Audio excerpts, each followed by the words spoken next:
पार्वती जी शंकर जी को हृदय में बसाई हुई है और शंकर जी प्रभु श्री राम को।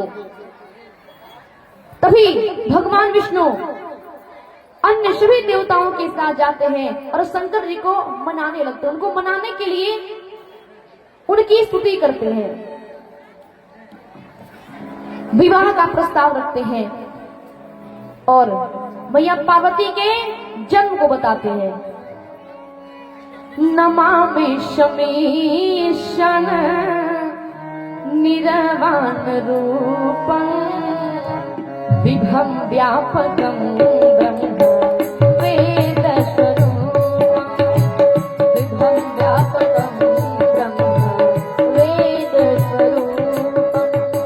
सभी लोगों से निवेदन है, सभी लोग हाथ जोड़ करके और तालियों के साथ भगवान शंकर की स्तुति करें।